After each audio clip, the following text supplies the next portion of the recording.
question bu pertinente nga poser parce que aujourd'hui c'est loolu moo nekk actualité le plan de redressement économique et social mais il faut savoir il faut ñu ba ma mayee tuuti ma indi ma wax lan moo tax ñu yegg ci plan de redressement économique et social. Son Excellence Bassirou Diomaye Faye, le président de la République Bassirou Diomaye, quand il est arrivé au pouvoir en mars 2024, première chose bu mu njëkk a def c'est un audit des finances publiques parce que l'ancienne administration du président Macky Sall il nous avait dit que on avait un déficit budgétaire de 4,74% du PIB et une dette publique estimée à 74,4% du PIB. Quand le président de la République est venu, il a fait l'audit. Ba mu defee audit bi nag ak Cour des comptes on s'est rendu compte que li ñu doon wax bokkul ak lu am léegi mën nañ ko analyser nu neex. Il a pris quand même je salue quand même cette initiative ndax nee na moom du gouverner ak loo xam ne c'est une tromperie. Il a informé l'opinion nationale et internationale de chiffres réels yu ñu am après quelles conséquences yi lan la.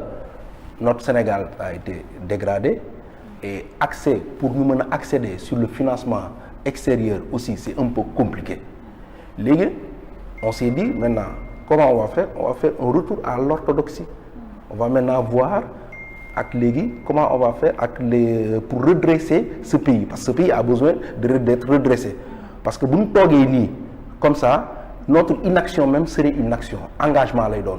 Léegi on s'est dit que maintenant le Premier ministre a présenté son plan de redressement économique maintenant pour revenir à ta question nan la nga ko mën a expliquer jaaykat bi maçon beeg yëpp pour mu mën a comprendre boo xoolee état nan lay fonctionner il y a aujourd'hui boo xoolee au niveau des il y a beaucoup de prix qui ont été subventionnés yoo xam ni tey jii il y a la subvention de l'État mais État pour mu mën a subventionner denrées de première nécessité yi wala électricité continuer à les subventionner par mu bañ a am une hausse parce qu'il y a une crise mondiale que tout le monde connaît pour mu bañ a am hausse on a quand même besoin pour maintenir ces prix de redresser économiquement dëkk bi ndax nu mu fekkee dëkk bi on a fait un héritage comme le disait le Premier ministre on a eu un héritage économique catastrophique.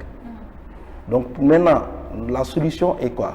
C'est de dire on va redresser ce pays maintenant nan la nga koy redresser il y a des niches fiscales yoo xam ni amoon nañ ko yu doon nekk fii nelaw yooyu la ñuy jël éveiller ko. exploiter ko par exemple boo jëlee un exemple on a eu par exemple tout ce qui est les jeux de hasard que ce soit jeux en ligne ou casino les jeux de casino.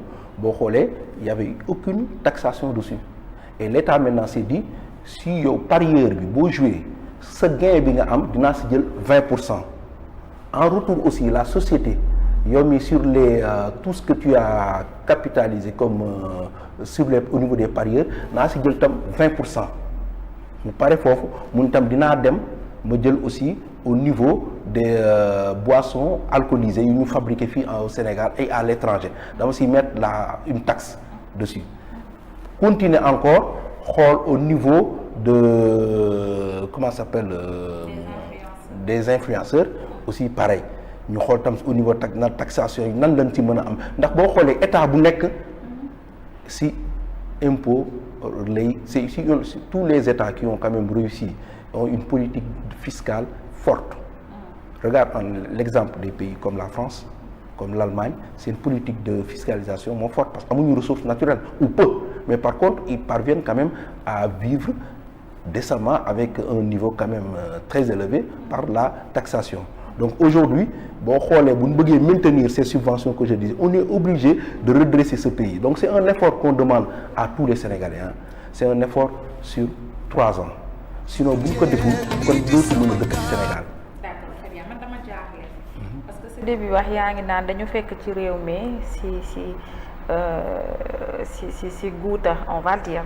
soo koy expliquer mu leer alors ñu fekk ko ci guuta sénégalais yi peut-être ngeen bi ngeen nekk à l'opposition politique bi moo nekkoon suupa su ngeen ñu joxe réew mu suupa ñu defar ko ñu ngi ci presque 3 ans presque 2 ans yi mat na. matagu yéen.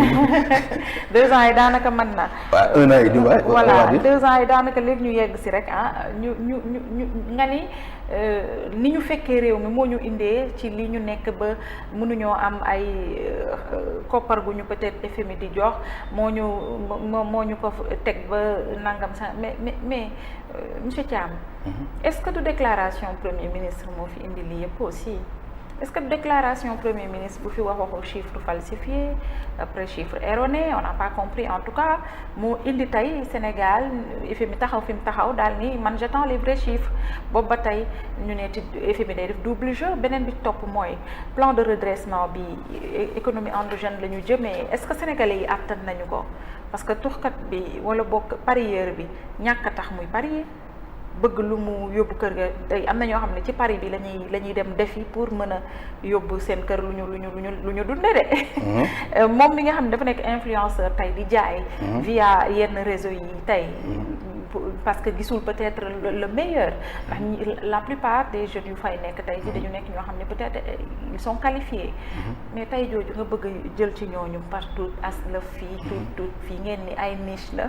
yoo xamante ne exploité wuñ ko woon ci wàllum fisc est-ce que ça peut se faire li ngeen bëgg a def ci ñetti at yi mu doon loo xamante ne parce que j'ai l'habitude de dire que si ça réussit moom dina nekk lu am solo. ci benn boom lay nekk en avant ci Sénégal mais est-ce que yéen a ngi jàpp éventuellement si ça échoue parce que Sénégalais yi nag dañu sonn très sincèrement. Bon, pour répondre à vos questions, oui. C'est ñaari questions yi premier bi mooy la déclaration du premier ministre. La déclaration, moi je trouve que le premier ministre c'est une honnêteté. Il a retrouvé avant quand il était dans l'opposition, il l'avait souligné. Il avait souligné que la dette du Sénégal dépassait largement les 80% du PIB.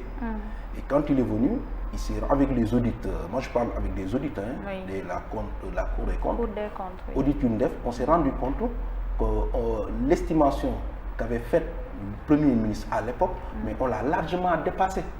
On est à 119% du PIB. Xam nga PIB c'est le produit intérieur mooy lu ñuy dundee.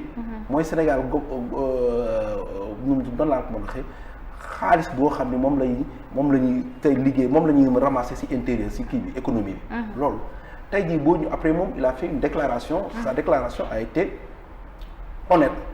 Il a fait une déclaration avec l'opinion nationale et internationale. Maintenant, est-ce qu'on peut reprocher au Premier ministre d'être honnête? Parce que moom lu mu waxoon nee na son excellence le président de la République nee na du gouverner dans la tricherie.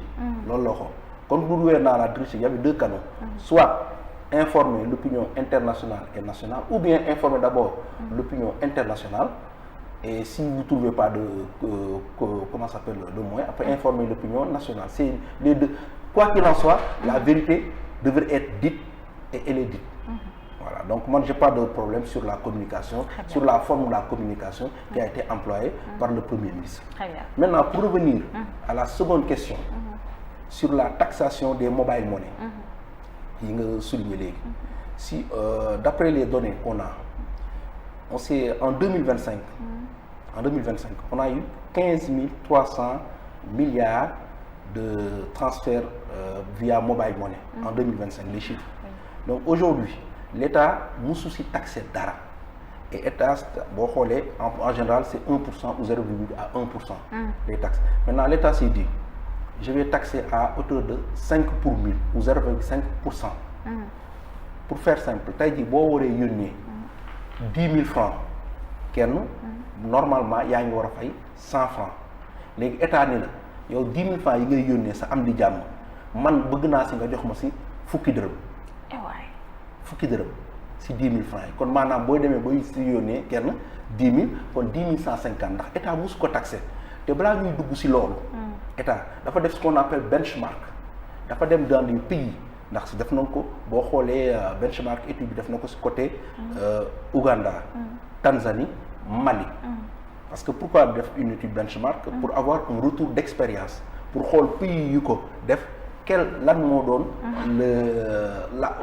fan la ñu échoué nga jël ci expérience boobu capitaliser expérience xool le mieux te boo xoolee yeneen dëkk yu bëri 2% ñii 1,5% ñii 1%. état ni man ce que je vais faire je vais taxer ça à 0,5%. te boo yëmul foofu de daf ko plafonner à 2000 francs maanaam boo demee bay yónnee à partir de au-delà de 400 000 francs 2000 francs rek ngay fay boo doon yónnee 600 000 2000 francs la nga ko plafonné. donc au fait c'est pour mën ko gën a comment dirais-je maîtriser. loolu la état wax léegi sa influenceurs yi wala e-commerce yi ceux qui font e-commerce boo xoolee tey ji amul benn taxe bu ci état defoon. ok voilà léegi état dafa ni léegi damay appliquer des taxes parce que buñ naxante suñ bopp il faut qu'on se dise la vérité amul benn dëkk bu développé avec une politique fiscale faible il faut une politique fiscale forte pour mën a développer dëkk bi ndax tey jii boo xoolee au niveau de la comment ça s'appelle au niveau